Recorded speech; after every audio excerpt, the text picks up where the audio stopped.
Well, wow, not very many days left of this year.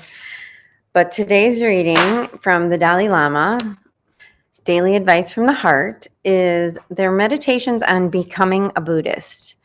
And here's what he has to say today.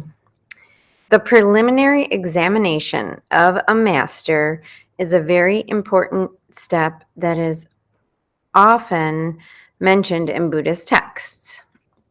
If one establishes a spiritual connection with a master in an unconsidered way, once the defects of this ill-chosen person come to the surface, one obviously experiences it as a disaster. Nevertheless, once we have received vows and initiations, it is best not to give free rein to negative thoughts. Well, all I can comment on right now is about giving free rein to negative thoughts because I'm not really clear on what the beginning part is even talking about. But what I'll say is that when I'm stuck in these negative thoughts and I allow them to swirl and turn into a storm of negative thinking, which I can really, it becomes an avalanche at times.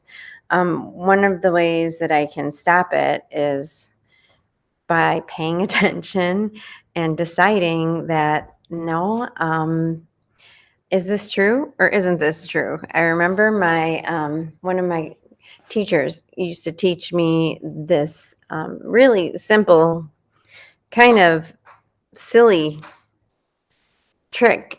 Not a trick, it was a technique. And she said, anytime you think something that's not true or is beating yourself up, maybe you might believe it's true or may not be true.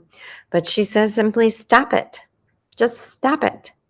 Stop it, put a period on it, and move on. If you're super conscious and you realize you're doing it and you can implement something positive, then great. But just start out with putting a period on it and stopping that stream of thought, because getting caught up in the swirl of negative thinking is easy for anyone. It's almost second nature these days with all of the different messaging we have. So I encourage you to stop it. And if that means stopping right in your tracks, what you're doing, put a period on it and just say to yourself, period. What's next? On to the next. Thank you. And I'm moving on. Have a beautiful day and do something kind for yourself and kind for someone else. Namaste.